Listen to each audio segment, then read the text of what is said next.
se está predicando el cristianismo, pero juntamente con el cristianismo se está predicando también la cultura de la civilización occidental. Por eso que René Padilla, en una de las conferencias que se llevó a cabo en la evangelización mundial, o las misiones mundiales, que fue en el año 1974, se conoce como el Pacto de Lausana.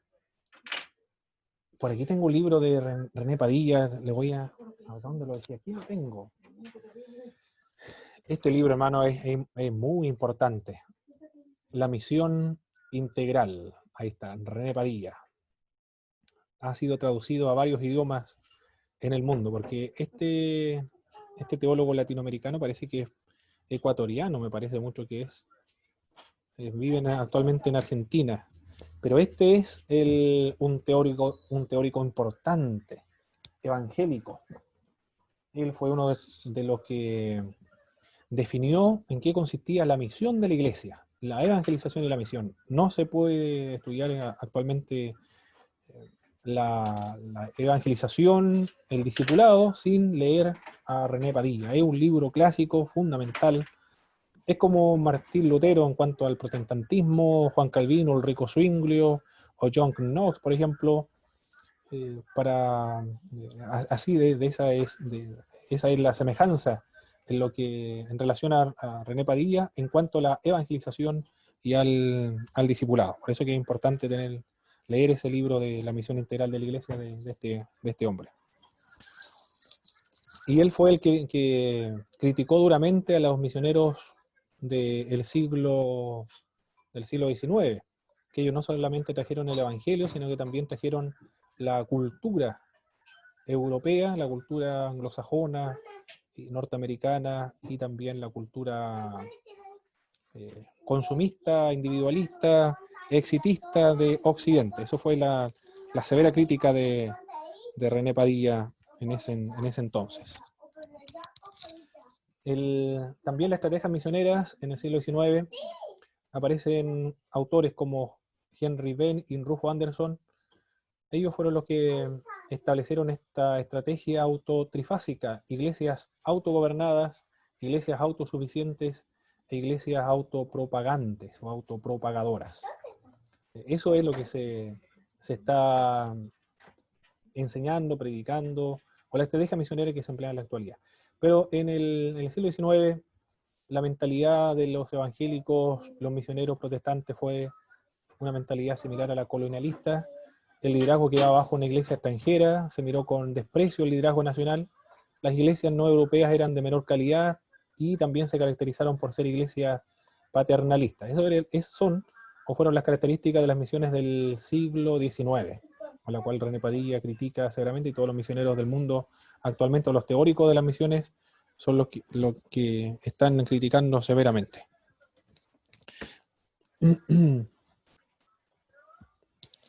Tengo un enredo de cable aquí, pero ya, ahora sí.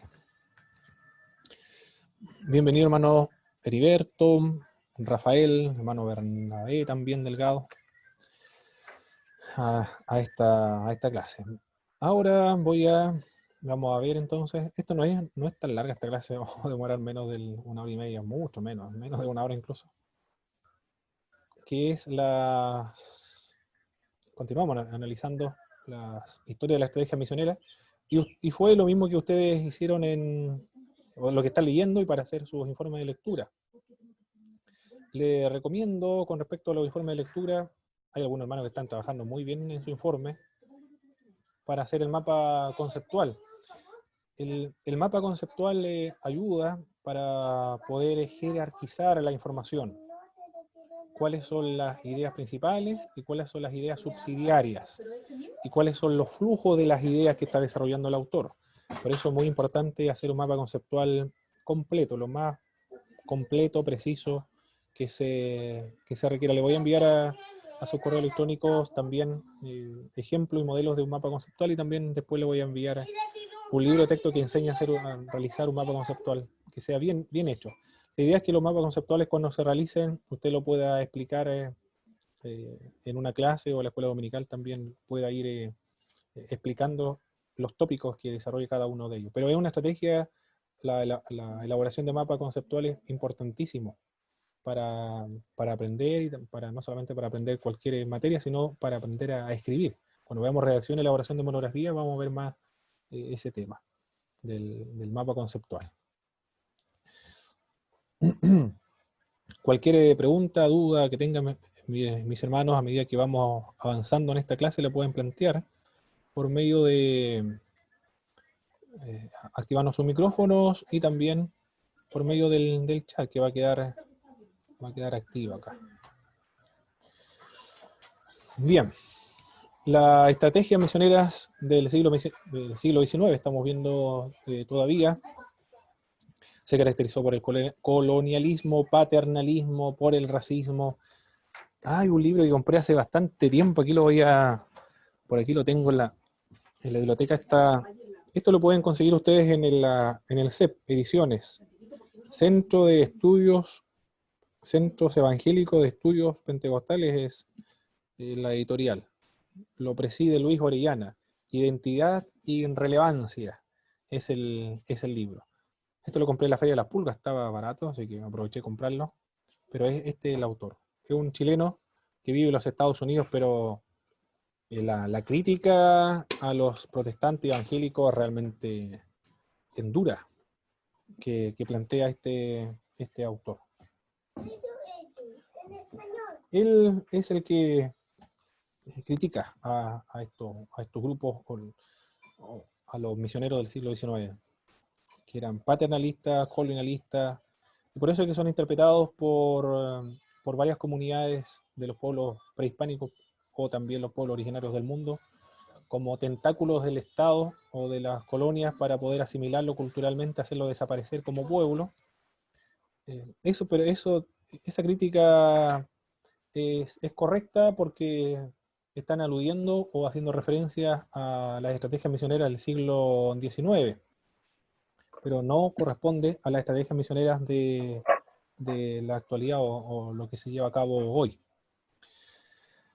Las estrategias misioneras entonces del siglo XIX en general, hasta la conferencia de Edimburgo en el año 1910, estaba orientada hacia las conversiones personales. Esto también siempre ha caracterizado a nosotros los protestantes. La salvación es personal, porque nacimos en el siglo XVI con la época de la modernidad, y una de las características de la modernidad era el individualismo, y la posmodernidad se caracteriza por el hiperindividualismo. Si ellos eran individualistas, acá las sociedades posmodernas son hiperindividualistas.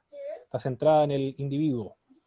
Pero el protestantismo surge en el occidente, en Europa, por lo tanto son aquellas características propias de esta civilización occidental.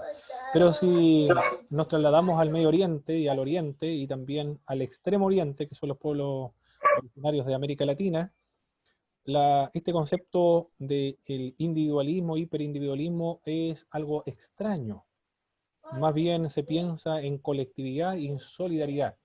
Se piensa en una comunidad. Por eso que la cultura de Israel, o la cultura no solamente de Israel, sino todos los semitas y también los chinos, coreanos y todo de esa región, cuando llega el cristianismo, ellos dicen, los rusos, por ejemplo, las iglesias del Oriente dicen que se salvan en comunidad.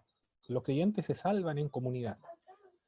La salvación se logra, se obtiene en una comunidad, en una iglesia, en una comunidad de fieles y de hermanos. Y si se pierde esa persona, se pierde solo, porque se ha desconectado de la colectividad o del grupo. Así piensan los del Oriente, y también tienen íconos para representar esa verdad, esa cosmovisión. La conferencia de Edimburgo en el año 1910 es el inicio, la precursora del movimiento ecuménico mundial, o el ecumenismo. Todos ellos, los que se reunieron en esta conferencia de Edimburgo en el año 1910, fueron todos evangélicos de Estados Unidos y también de Europa. No fue invitado el catolicismo romano, ni tampoco fueron invitadas las iglesias del Oriente. La iglesia del Oriente, si lo hubiesen invitado, también no hubiesen asistido a ninguna de ellas, de modo que no perdieron el tiempo invitando a las iglesias del Oriente, o las ortodoxas. Por lo tanto, todos fueron europeos estadounidenses y alemanes, suizos y ingleses, donde había presencia protestante, pero no fueron invitados los de la América Latina, tampoco estuvieron allí en la conferencia de Edimburgo, ni tampoco fueron los de África, los evangélicos de África. Fueron evangélicos de Asia, pero fueron considerados los evangélicos de Asia como nativos, como autóctonos, no como una participación importante para tomar grandes decisiones que va a surgir posteriormente gracias a esta primera conferencia de Edimburgo. Fueron esfuerzos ecuménicos dentro del protestantismo para alcanzar el mundo para Cristo, para evangelizar mundialmente a toda la tierra. Esa fue la razón por la cual se reunieron allí, para aunar fuerzas, para consolidar las fuerzas evangélicas y así ganar el mundo. Finalmente se terminó convirtiendo en el Concilio Mundial de Iglesias, o un movimiento ecuménico pero dentro del protestantismo, y presidido principalmente por los liberales, que no le preguntan para ser miembro del Concilio Mundial de Iglesia actualmente si cree que Jesucristo sea Dios, si cree en la Trinidad, si cree en la expiación de Jesucristo, si cree en la resurrección de los muertos, de los ángeles y de demonios. Estas personas no creen en nada de eso, pero se confiesan como cristianos. Esa es la situación actual de lo que se hizo allá en Edimburgo en el año 1910. Pero estaba orientada las misiones antes de esta conferencia de Edimburgo a las conversiones personales y también el levantamiento de iglesias, fundaciones de iglesias y la transformación social. Era muy importante lo que se trataba de hacer en esa época. Por eso que las iglesias protestantes, las metodistas, por ejemplo, episcopales, como también las iglesias presbiterianas, la iglesia luterana, pero principalmente las iglesias metodistas y las iglesias anglicanas, trataron de realizar transformaciones sociales, porque ese era el énfasis de las misiones del siglo XIX, hacer y causar transformaciones sociales, que la sociedad logre un cambio significativo estructural. Aquí no estamos hablando solamente de cambios individuales, personales, sino cambios estructurales, que las estructuras políticas, sociales, económicas, culturales se amoldaran o quedaran bajo el influjo de los principios bíblicos o de la doctrina cristiana en general. Por eso que ellos han producido estos grandes cambios, por ejemplo, la creación del cementerio laico, el matrimonio civil, el cementerio también que no sea de la confesión católica o apostólica romana, y la separación de la iglesia de Estado son influencias de los protestantes aquí en Chile de aquella época, del siglo XIX, porque esa era la característica de las misiones en esa época. El levantamiento de iglesia, conversiones personales y también las transformaciones sociales a través de 3 tipos diferentes de acción. ¿Cuáles eran estos? El evangelismo, la educación y la medicina. En cuanto a la educación, las iglesias, acá en Chile me estoy refiriendo, las iglesias metodistas, los misioneros eran profesores de lengua inglesa y fueron a predicar a la clase alta de las sociedades, y la educación era de alto nivel académico. El evangelio, los primeros evangélicos que llegaron a Chile llegaron relacionados con la educación. Diego Thompson, por ejemplo, llega enseñando a leer y a escribir a los chilenos, invitados por Bernardo Higgins, y utilizó la Biblia como libro de texto para aprender a leer. La educación siempre estuvo relacionado con los cristianos evangélicos, el evangelismo, educación y la medicina. Esas son las estrategias entonces de las misiones durante esta época.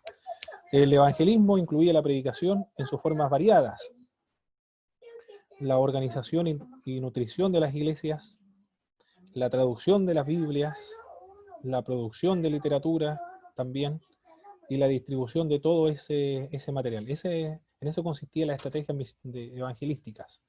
Traducción de Biblias, producción de literatura, distribución de este material, nutrición, organización de las iglesias. Emplean diversos modos para poder enseñar, hablar de Cristo y lograr conversiones. Y en cuanto a la educación, se puso gran énfasis en un principio en las escuelas industriales, pero la mayoría de los casos fueron luego abandonadas debido a que existía el deseo de una educación académica. África fue abandonada en lo que se refiere a la educación secundaria y superior.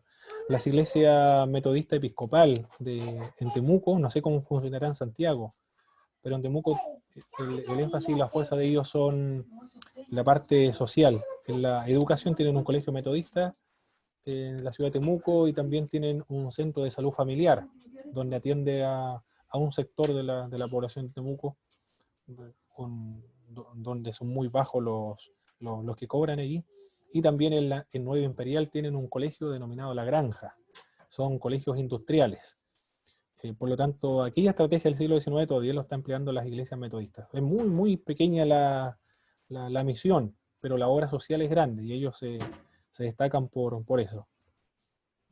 Y la medicina también. Los primeros médicos fueron enviados al extranjero principalmente para atender a la familia de los misioneros, pero se dieron cuenta o descubrieron que el servicio médico al pueblo en general producía buena voluntad y proporcionaba una excelente oportunidad evangelística. Por eso que el centro de salud familiar del metodista en la ciudad de Temuco utiliza esa estrategia para poder evangelizar la medicina, la educación y la medicina. Y los evangélicos nosotros, a diferencia de los protestantes y las iglesias históricas, el énfasis nuestro es, ¿cuál es el énfasis que empleamos nosotros? Es solamente el evangelismo, pero en cuanto a educación, medicina, no empleamos esa estrategia, pero son estrategias de las iglesias protestantes o históricas. El respeto a las otras religiones también. La estrategia misionera era agresiva antes del siglo XIX, era muy agresiva con respecto a las otras religiones, buscando que aquellas fueran desplazadas y que la gente se convirtiera por completo, abandonara totalmente las culturas de los pueblos que ellos querían alcanzar. Y las mujeres, por la oposición de las agencias misioneras, de enviar misioneras, estas organizaron sus propias sociedades misioneras. Como les discriminaban y ellas deseaban ir a evangelizar también, a hacer misiones, y tenían el llamado de Dios. Si tienen el llamado de Dios, nadie le puede impedir a una mujer que ejerza este ministerio de las misiones. Después del año 1860, las sociedades organizadas por mujeres comenzaron a enviar a mujeres solteras al campo misionero. Son, en la historia de las misiones mundiales, son muchas mujeres que han ido, hasta el día de hoy están yendo al mundo a predicar. Su trabajo consistió en alcanzar a mujeres y también a los niños con el mensaje del Evangelio, educar a las niñas y a proporcionarle atención médica. Cuando las mujeres comenzaron a ir a la iglesia, sus hijos fueron con ellas. Las mujeres se destacaron en Oriente en los servicios médicos, enfermeras y educadoras. Por lo tanto, las mujeres en las misiones cumplen una labor magnífica, o en las áreas de medicina, como enfermeras y también como profesoras o educadoras. Las hermanas entonces que tienen preparación en medicina, o enfermeras o en educación, tienen entonces una posibilidad para servir en el extranjero y contribuir a las misiones en el mundo. Muy bien. ¿Alguna pregunta hasta ahora, mis estimados hermanos? ¿Profesor? ¿Sí? Sí. Por aquí Alexis. Hermano Alexis, ¿cómo le va? Dios le bendiga, hermano. Buenas noches ya. Buenas noches, hermano. Sí, dentro de lo que es misiones, lo que es medicina siempre es la profesión número uno que se pide en realidad en los campos misioneros. Sí. Pero esta estadística en los últimos años ha ido cambiando. Ya. Como yo trabajo en un departamento de misiones dentro de nuestra iglesia, se están pidiendo diferentes profesiones y dentro de las que se destaca son en el ámbito financiero. Muy bien. Porque se habla mucho de que los musulmanes son muy buenos para los negocios. Ya. Entonces, dentro de la ventana 1040, también en otras regiones donde hay muchos musulmanes, se está llevando misioneros para que les vayan a dar educación financiera a la gran mayoría de los musulmanes, porque ellos como quieren expandirse en el mundo entero en el ámbito de negocio, es un foco bien importante que hoy en día se está tomando. Ya, interesante la Y, información, y ¿eh? hay Ah, sí, hay varias profesiones que hoy en día se está requiriendo en realidad, no solamente en temas de medicina y educacional. Hoy en día se está expandiendo mucho, muchas más profesiones se están abriendo campo. claro, exactamente. La tecnología, lo más probable también, ¿ah? Los ingenieros comerciales también, lo más Sí, probable que son cotizados los en ingenieros aquellas tierras. agrícolas también, Ya vean, los interesante. agrónomos, Ya, perfecto. también Entonces, por el área de ir a trabajar la tierra, de ir a hacer proyectos. Entonces hoy en día hay mucho campo para distintas profesiones hoy en día. Si pensábamos que era solamente el tema de medicina y educación, hoy en día ya da para más profesiones. se han ramificado más las posibilidades entonces actualmente en el Sí, mundo. Mire, todas las posibilidades y las oportunidades que tenemos los evangélicos para comenzar a enviar misioneros, fomentar las misiones en los hermanos que están estudiando aquellas disciplinas. Muchas gracias, hermano Alexis, por su aporte. sí es. Bueno, profesor. Las- la cortesía es otra de las estrategias que se empleó durante el siglo XIX. La práctica de la cortesía consiste en la división de los campos misioneros entre varios grupos de iglesias cristianas, varios grupos misioneros. Interesante esto, ¿ah? Porque no se tomó la opción de competir entre los grupos misioneros, sino dividirse el campo.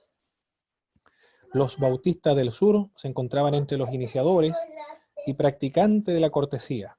Esta estrategia partió de una necesidad práctica donde se trató de maximizar los recursos económicos y también al mismo tiempo evitar la doble ocupación de una región, excepto las ciudades. Ahí sí estuvieron participando todas las organizaciones o las sociedades misioneras, y la unión de varios programas misioneros en un solo lugar, de tal manera que se eliminara las competencias junto con las diferencias denominacionales, ya que ésta podría confundir a los habitantes y estorbar la evangelización. Hasta el día de hoy, en realidad, este problema de la multiplicidad de denominaciones confunde a los habitantes y estorba la evangelización. Pero yo personalmente no los veo como un estorbo, es lo que se comenta entre las personas que todavía no se han convertido a Jesucristo, es la razón o la causa que presentan para no convertirse a Señor, y presentan al catolicismo romano como una iglesia unificada. Pero en realidad ni siquiera el catolicismo romano es unificado, porque están los jesuitas, los franciscanos y una multitud de órdenes que existen, y tampoco no se llevan muy bien entre ellas. La diferencia es que tienen, y la espiritualidad también es diferente entre ellos. Tienen a un solo jefe, que es el Papa, eso es lo que los unifica como iglesia. En cambio, las iglesias protestantes no es un jefe o una autoridad espiritual terrenal, sino que una autoridad espiritual celestial, que es Jesucristo, es la única autoridad para nosotros, porque nos caracterizamos por ser autónomos y no por estar sometidos a una sola cabeza o una estructura. Tendemos a dividirnos y a ser autónomos. Por lo tanto, todas las denominaciones evangélicas los veo como estrategia que Dios ha empleado para poder alcanzar a un cierto grupo con características similares a esa denominación. Lo digo por la experiencia, por lo que he visto. Mi madre, por ejemplo, la iglesia donde yo estaba participando originalmente no le gustó por la música. En otra iglesia no le gustó por diversas razones. Finalmente terminó en la iglesia pentecostal por la música, por la forma de cantar, por el acordeón, los banjos, las mandolinas. Por eso se quedó allí. Y otros quizás no le va a gustar la organización, porque algunas son episcopales, otras son congregacionales, a otras no le va a gustar por la forma de vestirse también. En fin, solamente Dios sabe todas las, la- las particularidades que tiene cada uno, también las necesidades de cada uno, los gustos de cada uno de las personas, y así le ofrece el Señor una variedad de iglesias de tal manera que no tengan excusa para no participar en una de ellas. Y los hermanos también, si se enojan con el pastor o se enojan con algún hermano, tienen conflictos, no se van al mundo, sino buscan la alternativa de otra iglesia para congregarse y continuar en los caminos del Señor. Por lo tanto, no lo veo tanto como algo negativo, un obstáculo, sino más bien como una oportunidad para que no perder a un creyente, para que no se aparte de la fe. Continúa, aunque sí sirva en otra denominación. ¿Cómo lo ve usted, hermano, así igual o no? ¿O lo ve diferente? Hermano Marco, Heriberto, Rafael. Hola hermano Gracias, hermano Richie. Heriberto. Mire, yo bueno, había escuchado siempre ese tema y lo he visto también a muchas personas que se cambian de iglesia. Y también he escuchado de que algunas personas, o sea, cristianos también, prácticamente como que lo condenan de salirse de su iglesia. Y de hecho yo lo he escuchado, pero escuchándolo a usted claro, es muy importante eh, tener otra posibilidad, ¿cierto? Si uno no, como se dice, no encaja en un lugar, puede buscar otra alternativa. Eso no significa que la persona pueda andar mal, puede acomodarse a otra iglesia. Así que lo encuentro como una muy buena alternativa desde ese punto de vista, para no Correcto. perderse o irse al mundo, como dice usted. Exacto. Claro, es mejor que se vaya a otra denominación. Lo importante es que no se vaya a una secta, a un testigo de Jehová, mormón u otra de los actuales de los judíos mesiánicos, o en fin, que pierde finalmente o comete el pecado de la apostasía. Así es. Bien, estamos hablando entonces de, de la cortesía que consistía en dividirse el campo misionero entre las distintas sociedades misioneras del siglo XIX. Las misiones acordaron reconocerse unas a otras como ramas verdaderas de la única Iglesia de Cristo. Eso fue lo importante. Al reconocerse como iglesias verdaderas, pero distintas ramas, o son parte, pero de una misma iglesia, única iglesia, y así nosotros los protestantes los vemos. La iglesia, el catolicismo romano lo ve como la curia romana, aquellos que están sujetos al papa. Ellos son la iglesia, ni siquiera son los laicos. Los laicos son miembros de la iglesia, son personas comunes, los que reciben la enseñanza, pero la iglesia en sí son los clérigos, los que son ordenados, los curas. En las iglesias del Oriente o las iglesias ortodoxas, la iglesia es la jerarquía, los sacerdotes, ellos son la iglesia. En cambio, en el protestantismo es diferente. En el protestantismo vemos que la iglesia son aquellos que han nacido de nuevo. Así nos enseñaron cuando nos convertimos a Jesucristo. Luis Palau lo menciona también en uno de sus libros, pero en todos los libros de teología sistemática se ve así. La iglesia son aquellos que han nacido de nuevo y han sido integrados al cuerpo místico de Jesucristo invisible por medio de la fe. Pero no lo ve como una denominación, como una jerarquía, o como que debe estar en obediencia al Papa o, o debe estar relacionado con los grandes concilios, sino lo ve como simplemente personas que tienen a Jesucristo viviendo en el corazón, experimentado un nuevo nacimiento, se ve a la iglesia, pero no se ve como denominación o institucional. En ese sentido, nosotros, los protestantes, podemos mantener la comunión espiritual entre diversas denominaciones, porque vemos que la iglesia es una, pero al mismo tiempo es diversa. Y cuando hablamos de unidad, no nos referimos a una unidad institucional u organizacional, sino que la unidad para nosotros es espiritual. Y la comunión es espiritual, no es institucional. Por eso que tenemos buenas relaciones entre las diversas ramas de las iglesias evangélicas. En el bautismo y también en la transferencia de membresías, en la disciplina, los salarios, el traslado de obreros locales. Dichos acuerdos llevaron a una mayor cooperación en el establecimiento de agrupaciones regionales y nacionales para la mediación de los conflictos entre misioneros y los proyectos de traducción bíblica de manera unificada.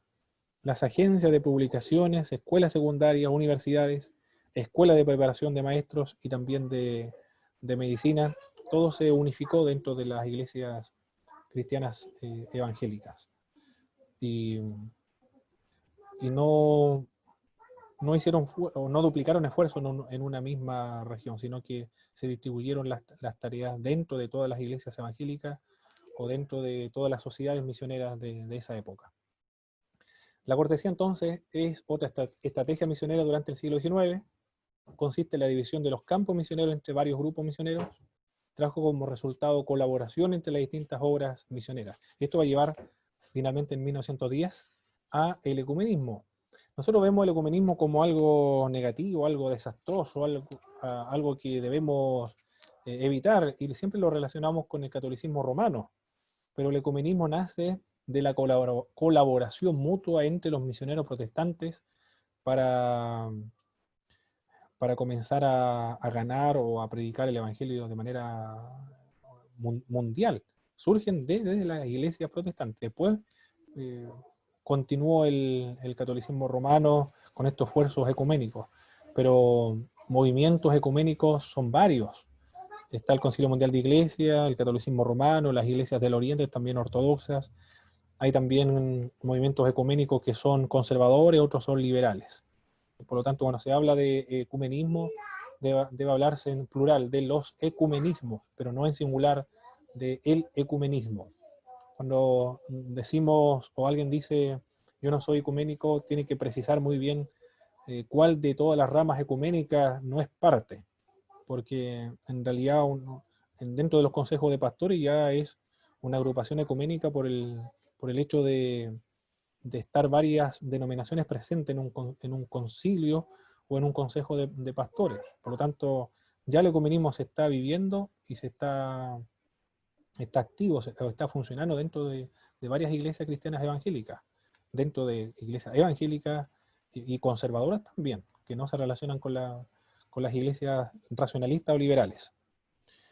Desde la Segunda Guerra Mundial, Roland Allen expuso en sus libros los métodos misioneros, nuestro o de Pablo, y la expansión espontánea de la iglesia, una estrategia radicalmente basada en la del apóstol Pablo.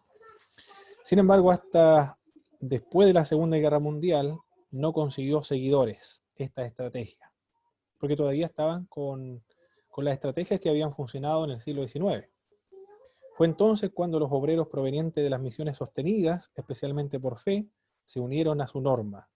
La estrategia consiste en: el misionero comunica las buenas nuevas del Evangelio y transmite a la nueva comunidad de creyentes la más simple declaración de fe, la Biblia, los sacramentos y el principio misionero. Eso es lo que le transmite a la comunidad de fe. Luego permanece como un hermano mayor consejero solamente, pero no como el padre espiritual, el apóstol, el fundador, el jerarca que va a tomar las grandes decisiones futuras de esa comunidad, sino simplemente como un hermano mayor, un consejero o un orientador, un servidor de ese grupo, pero no como un jefe, el que toma las grandes decisiones. Mientras el Espíritu Santo guía la nueva iglesia de manera autónoma. Por lo tanto, la autoridad ahí no es el que fundó la iglesia, sino que la autoridad es el propio Espíritu Santo, y el misionero que va a establecer esta iglesia confía en la tarea, en la obra que va a realizar el Espíritu de Dios en las personas que él ganó para el Evangelio, las que se convirtieron gracias a los esfuerzos misioneros de él. Y autosuficiente también. No va a depender aquella iglesia que sea financiada económicamente con recursos que vengan del extranjero, sino que ellos mismos son las personas que financian a la congregación, a desarrollar su propia forma organizativa también de su ministerio. Es decir, acá el misionero no le plantea la posibilidad a esta iglesia de organizarse de acuerdo al modelo de donde viene el misionero. Si nosotros vamos, por ejemplo, y no tenemos algún tipo de preparación de misiones, nada de misionología, ¿qué vamos a hacer nosotros? Vamos a ir a plantar o a sembrar, vamos a ir a sembrar el modelo de la iglesia que estamos nosotros acostumbrados.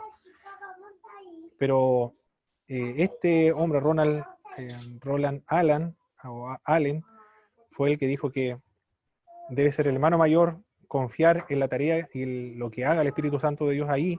La iglesia debe ser autónoma, ellos deben ser, financiarse a sí mismos, ellos deben establecer su propia organización eclesiástica.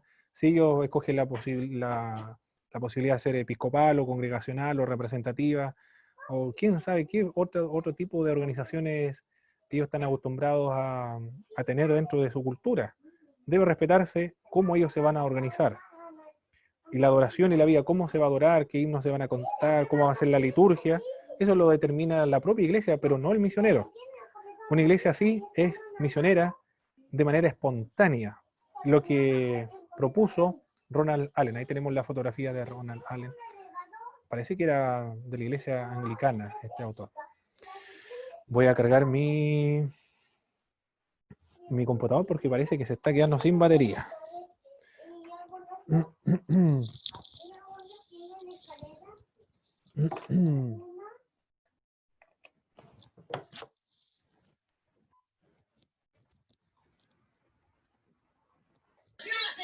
Profe Didier, siga con la clase, por favor.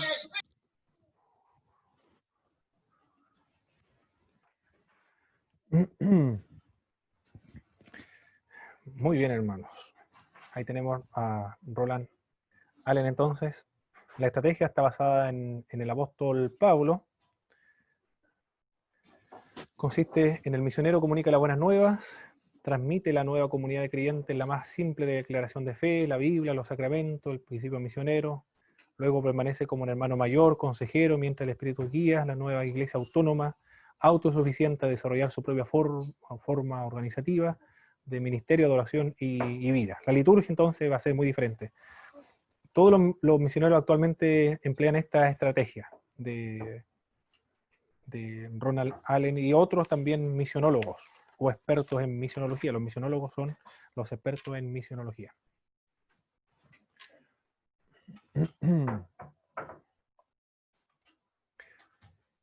¿Cuál es el papel de la antropología cultural? Es importantísimo la antropología cultural. Yo lo vi en Fatela, me hicieron leer un libro que lo tengo por acá, pero ese libro me sirvió bastante, una enormidad, entre tantos otros también. Es un clásico, Stephen Grunland y Marvin Mayer. Ahí tenemos el libro, Antropología Cultural. Es el autor. Ahí están los autores. Es muy difícil de encontrarlo, pero todos deben leer este libro. Los misioneros tienen que leer este libro, La Antropología Cultural, porque le entrega herramientas importantísimas para desempeñarse en el campo misionero, pero no solamente en el campo misionero, sino también nos ayuda a nosotros a hacer el evangelismo y el discipulado. Se deben respetar las culturas. Toda persona que lea este texto de la antropología cultural dejará de ser etnocentrista, nacionalista, chauvinista, y comenzará a respetar, a valorar, a apreciar también las diversas culturas de la tierra y no comenzará a mirar con sospecha, satanizar o demonizar a una cultura o hermanos que tengan características culturales diferentes a nosotros.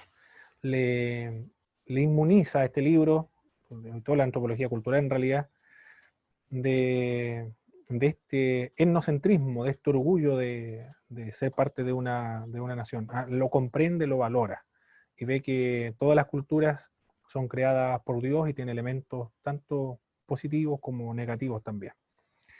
Pero la antropología cultural es fundamental para los misioneros, pero también importante para los que hacen evangelismo y discipulado. Ayuda a entender una cultura.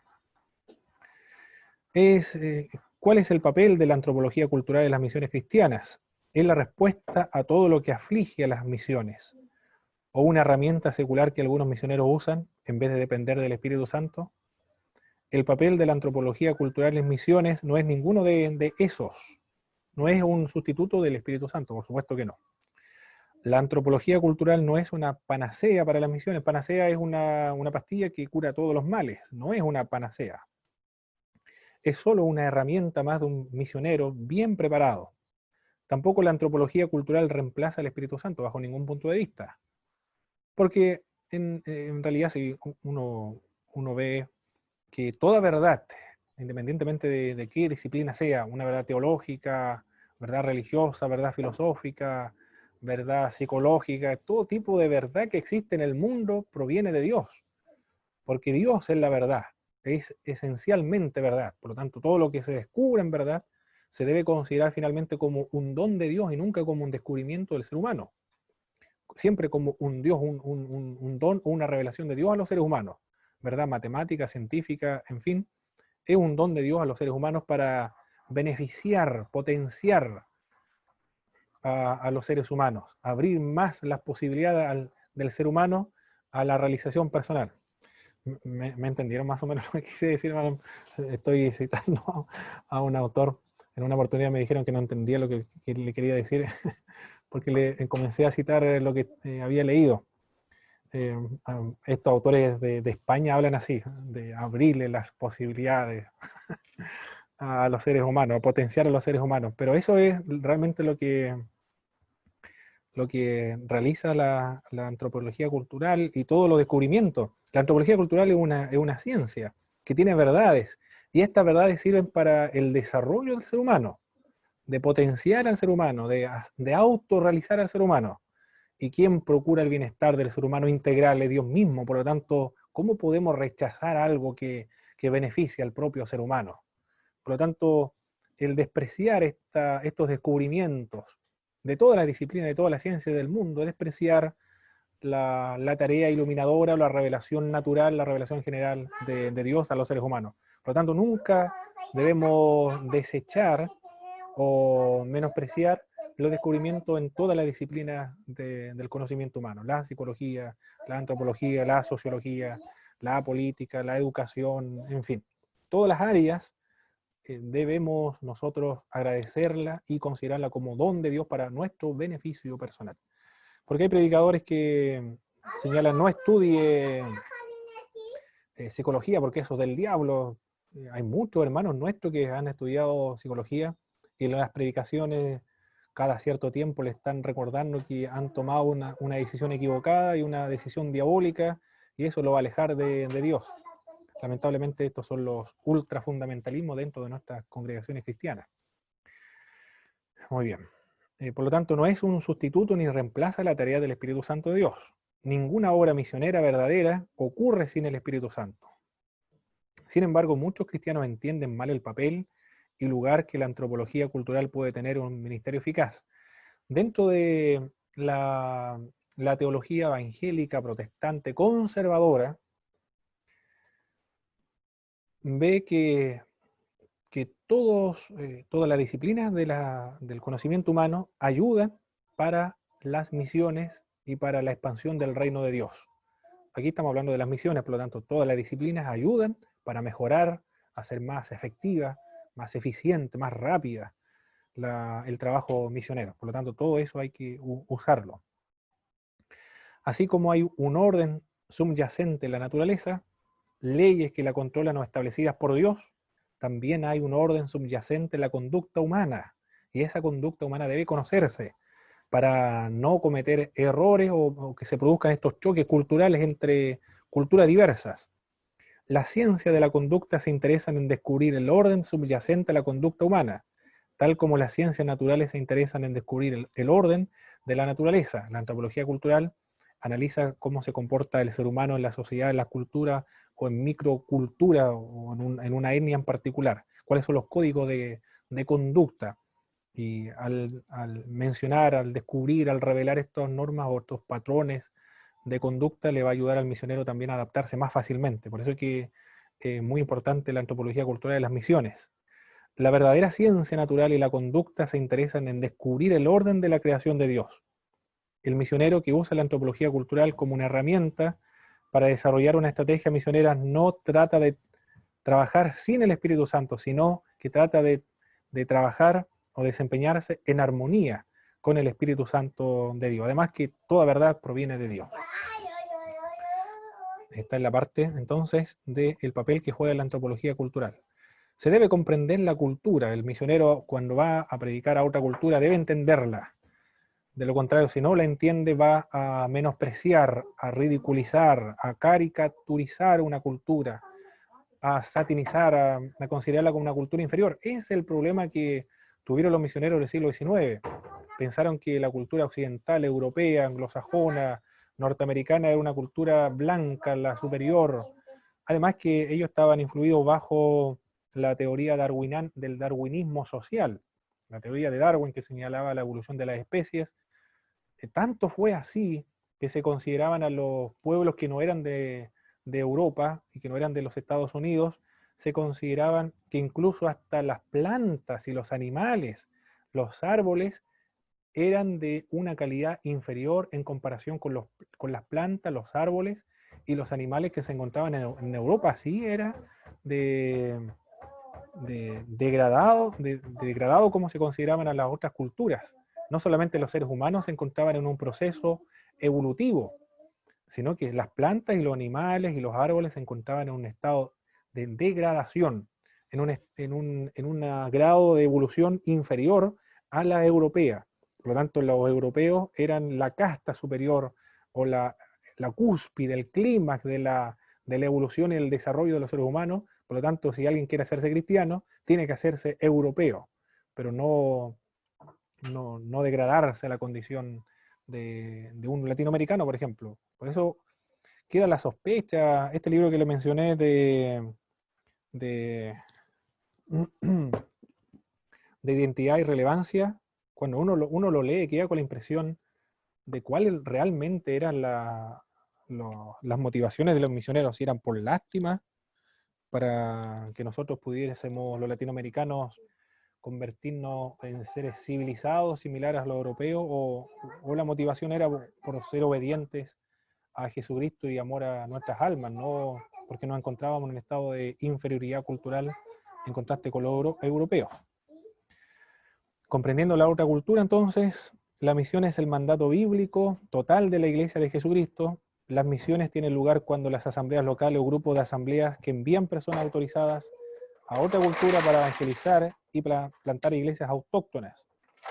La tarea de la misión y la meta, estuvimos viendo en las clases anteriores, que era plantar, sembrar iglesias autóctonas. Misiones es un aspecto entonces de la misión. Básicamente misiones es la iglesia en una cultura que envía obreros a otra cultura para evangelizar y para discipular. No necesariamente es moverse de un país a otro. Pueden haber culturas dentro de un mismo estado. También no podemos decir nación, porque el concepto de nación se debe diferenciar acá. La nación, ¿cuál es el concepto de nación? Que tiene una historia, tiene un idioma, tiene una religión, tiene una zona geográfica en común. Esas son la definición o lo que define a una nación. Pero nosotros, por ejemplo, acá en Chile, Argentina y todos los países latinoamericanos son estados, pero no es una nación. Pero son parte de una nación iberoamericana por el mismo idioma, la historia y la zona geográfica, pero no es una nación. Por lo tanto, dentro de un mismo estado hay naciones o hay culturas internas. Los gitanos, por ejemplo, son culturas internas. Y aquí en Chile hay 9 etnias, 9 naciones, nuevas culturas. Por lo tanto, las misiones transculturales no necesariamente equivale o significa cruzar las fronteras de un estado, de un país, sino también se pueden hacer misiones dentro del propio estado, dentro de un mismo país. Los inmigrantes, por ejemplo, que vienen de los pueblos musulmanes, al evangelizar, discipular a estas personas, se está haciendo misiones transculturales en el mismo país. El que intenta ministrar a una cultura necesita conocer bien esa cultura, necesita estudiarla, conocer la historia.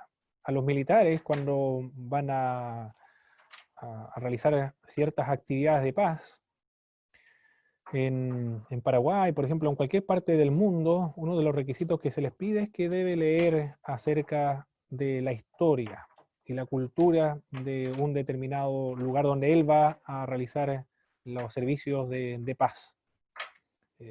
También el misionero debe conocer la historia, la cultura a los pueblos que él va a evangelizar. Porque la antropología cultural le va a entregar las herramientas conceptuales necesarias para comenzar ese proceso de la enculturación y la adaptación y la asimilación cultural a la cultura a la cual él va a administrar o a la cultura anfitriona. Muy bien, mis estimados hermanos, eso es lo que teníamos que ver en esta clase de misionología. Estuvimos viendo entonces la estrategia del siglo XIX, el evangelismo, la educación, la medicina, no se respetaban las otras religiones, las otras culturas, las mujeres eran discriminadas, por eso formaron sociedades autónomas distintas a los de los varones, y la cortesía consistió en dividirse el campo misionero, no enviar sociedades misioneras a una misma zona geográfica, y fue Ronald Allen el que va a hablar acerca de una iglesia que se va a autosustentar, va a ser una iglesia autónoma también, y el misionero solamente va a ser una persona que va a servir como hermano mayor, pero no el que va a tomar las grandes decisiones dentro de esa organización, y ellos deben organizarse de acuerdo a su propia cultura. Y la antropología cultural es muy importante porque le entrega las herramientas al misionero para evitar estos choques culturales, para apreciar, valorar, respetar la cultura y lograr enculturizarse con mayor rapidez y sin estos problemas etnocentristas que caracterizaron a las iglesias del siglo XIX o los misioneros del siglo XIX. Pregunta, mi estimado hermano, de lo que hemos estado viendo hasta ahora y qué le ha parecido los libros de texto que han leído hasta ahora. ¿Cuál ha sido más complicado en comparación con los otros libros que han visto?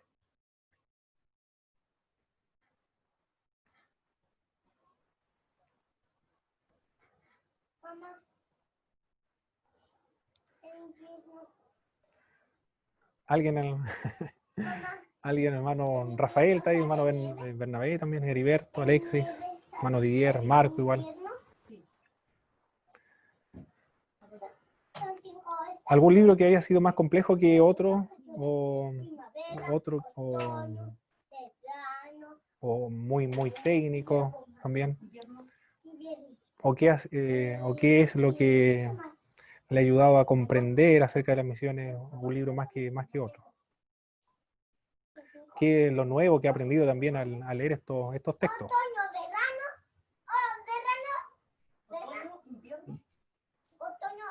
¿Algún comentario, hermano? Hola, hermano Pablo, por Hola, hermano acá. Rafael, ¿cómo le va? Bienvenido, hermano Rafael. Muchas gracias. Bueno, estoy un poco atrasado, pero he podido entregar el primer informe del primer libro, en el cual me gustó bastante. Eh, Tenía un aspecto técnico también, donde, donde hacía un poco alusión a la crítica de glosar un poco los libros. Me llamó la atención eso del segundo Isaías, del Evangelio Q, la fuente Q. Eh, Pese a eso, lo encontré bastante didáctico, se entendía bastante bien. Y, y un tema que, que tengo ahí como pendiente es cómo podríamos definir a estos nuevos grupos. eh, bueno, que le estamos llamando como neo-judaizantes, que tratan de introducir terminología hebrea en las iglesias pentecostales. Eh, pero lo curioso es que son solamente ciertos términos, porque no se hace un hincapié en que el pueblo cristiano aprenda realmente el hebreo, sino que son palabras específicas. Entonces, desde el punto de vista comunicacional, es lo mismo que si nosotros aprendiésemos inglés y nos aprendiésemos las palabras básicas y no poder hilvanar una oración. Entonces, Exacto, dentro de la antropología o de la cultura, de nuestra cultura, creo que también se nos está pasando a llevar o se nos está imponiendo, no se nos está respetando. Creo que como estamos viendo este tema de la antropología cultural, donde debemos ser respetuosos con las diferentes culturas, creo que a- a- al pentecostalismo criollo o latinoamericano se está invadiendo con estas nuevas enseñanzas. Claro. No, los misioneros eh, encuentran esta estrategia de estos movimientos judaizantes horrorosos y es destruir todos los principios de las misiones, de la enculturación que viene ya desde el siglo XIX, de todos los errores que se aprendió en el pasado. Ellos quieren volver a cometerlo ahora en el siglo XXI, después que se ha superado, se supone, aquellos errores. Muy bien, Claro, mis estimados sí, hermanos. hermano, porque tengo entendido que su misión no es el formar o capacitar cristianos para la evangelización o, o el envío a misiones en Israel, sino que es la apropiación de estos conceptos. Porque fuese distinto si es que se le enseñase al pueblo cristiano evangélico con la finalidad de poder evangelizar Israel. Pero se Exacto. ve como que el cristiano debe adoptar la cultura, tradiciones, ritos, calendario y, y todo lo demás, pero no pasa de la frontera del país. Exactamente. Y es catastrófico Profesor, también, ¿no? ¿Sí? no, disculpe, termine no. Hermano Alexis. No, pero es catastrófico porque para la otra cultura, porque Jesús envió a predicar el evangelio a toda cultura, pueblo, tribu, nación, cuando sean salvos, van a ser reconocidos por el lenguaje, por la cultura, por la vestimenta, y estos grupos judaizantes quieren uniformar una cultura, no respetando la diversidad cultural. Díganos, hermano Alexis. Dos consultas. ¿Mm? Bueno, comentar que el libro Misión en Transformación, la verdad es que me gustó mucho. Es muy, muy bueno. Entrega mucha información desde los inicios de misiones hasta los días de hoy. Mm. Y mi pregunta es, profesor, ¿qué es lo que nos está faltando hoy en día a la iglesia chilena? Frente a lo que usted mencionaba, que los primeros misioneros que llegaron a Chile vinieron con tema educacional, también con la medicina, ¿no es cierto? Ellos eh, tenían ciertas profesiones, ¿no es cierto? Y trataron de ocuparlas, también aprovechar de hacer misiones. Y hoy en día, ¿qué es lo que nos falta a nosotros como iglesia? Porque vemos que hoy en día, usted mismo lo menciona, la iglesia en general se dedica a hacer este evangelismo, pero evangelismo en la calle, ¿no es cierto? Ese conversando, el casa a casa, pero yo veo que aquí en Puerto Montt, por ejemplo, faltan colegios cristianos, no tenemos una universidad en Chile de que se puede decir es una universidad cristiana, no tenemos agencias médicas tampoco que podemos decir, esto lo levantaron los cristianos evangélicos. Esa es una pregunta y la otra es, eh, ¿el calvinismo hace misiones? ¿Hace Sí, evangelismo?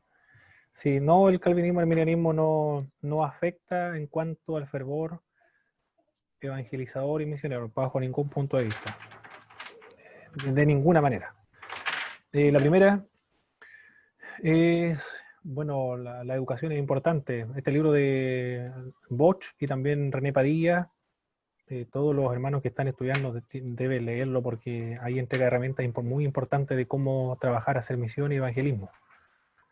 Y la otra razón por la cual aquí en Chile no hay colegio o no es más integral la evangelización, esto se lo preguntamos nosotros en Fatela al profesor Osvaldo Fernández Giles, pastor peruano, THD, estudió en el ICD de Buenos Aires. Él dijo que hay dos razones. Una de ellas es que los misioneros que vinieron a a sembrar el evangelio acá a los pueblos latinoamericanos venían del sector de Estados Unidos que eran esclavistas, históricamente esclavistas, por lo tanto consideraban a los latinoamericanos como esclavos. Se veían a los esclavos como ineptos para pensar, para reflexionar por sí mismos. Por lo tanto, lo que le vinieron a enseñar fueron lo elemental, pero no hacer reflexionar o pensar su fe desde su propio contexto. Eso es teología, reflexionar y pensar y profundizar la fe, pero desde su propio contexto. Ellos simplemente se encargaron de adoctrinar y de también traer los conflictos teológicos que tenían con los europeos, porque nos veían como seres inferiores que no podíamos pensar por nosotros mismos y ellos deben pensar por nosotros, por lo tanto. Una actitud realmente que viene del siglo XIX, eso, ¿ah? Del siglo del colonialismo, el imperialismo, el racismo contra los pueblos latinoamericanos. Él también, Osvaldo Fernández Giles, porque una mitad aymara, tiene ancestros negros, un abuelo que es gringo, por lo tanto la mitad de su familia es negra y la otra mitad de su familia es rubia. Y él es bien negro, bajo, de pelo bien negro. Entonces él estuvo haciendo como profesor, como pastor en la iglesia presbiteriana en Argentina, en una iglesia escocesa, y las hermanas escocesas dijeron, ¿y por qué tenemos que estar escuchando a un negro? Le dijeron, cabeza de fósforo. Así le dijeron a Osvaldo Fernández Giles. Lo aceptaron ahí porque Osvaldo Fernández Giles es un hombre brillante, una mente extraordinaria. Y él dice que esa es una de las razones, porque consideraban a los pueblos latinoamericanos como que no tenían las capacidades o aptitudes para pensar o reflexionar y profundizar la fe. La otra razón... Mundo. ¿Ah? Es un tercer mundista, Del tercer ¿sí? mundo. Y la otra razón también es que aquí en Chile, dentro del liderazgo evangélico, hay un anti-intelectualismo, que él no sabía por qué se producía eso, un anti-intelectualismo en todas las iglesias evangélicas, hermano. No le estoy indicando solamente en las iglesias que son de las iglesias pentecostales, en toda la iglesia ahí está esta tendencia al anti-intelectualismo. Por eso es que no tenemos universidades cristianas evangélicas. Y las personas están los hermanos. Está gente, tiene doctorado, postdoctorado, ahí está la gente para organizar algo. Pero está esta actitud anti-intelectualista. Por eso es que no se escribe, no hay universidades, en fin, esa es la razón, la causa. Y la otra, del calvinismo, arminianismo, ninguno de los dos es más fervoroso o más exitoso en cuanto a las misiones. Ambos tienen los mismos resultados, porque el calvinismo, cuando va a evangelizar, va con la convicción de que cuando predique el evangelio hay gente que se va a convertir, porque hay gente en todas partes que Dios ha predestinado para la salvación. Por lo tanto, predica con seguridad, con convicción de que va a tener resultados. Y le predica a todo el mundo también, porque no sabe él quién es el escogido, solamente Dios lo sabe. Y ese escogido, la única manera de salvarse es escuchando el evangelio. Por lo tanto, el calvinista va, pero con todo el fervor espiritual a predicar la palabra de Dios. Y el arminiano, por otra parte, el arminiano, para que la gente sea salvo, tienen que predicar el evangelio. Y no hay ninguno predestinado para salvación y otro para salvación, sino que ellos toman la decisión, por lo tanto, va a predicar con la misma fuerza y la misma energía del calvinismo, y los resultados son exactamente los mismos. Por lo tanto, aquí, calvinismo, arminianismo, en cuanto a misiones, no afecta en absoluto. Eso es lo que yo creo personalmente, no sé si alguien pensará diferente, pero es lo que yo pienso. Lo he leído también en alguna parte, no me acuerdo dónde lo leí, en Stanley Horton parece que lo leí en otra parte, quizás Leo Garrett parece que lo menciona igualmente. Todo lo que le menciono es porque lo he leído en alguna parte, no me acuerdo dónde, pero lo he leído en alguna parte. Claro. O me lo soñé, quizás una revelación, un rema por ahí. Claro. Muy bien, mi estimado hermano. Vamos a finalizar entonces con una oración a nuestro Señor. Nuestro hermano Rafael nos va a dirigir en una oración para finalizar la clase, por favor. Amén.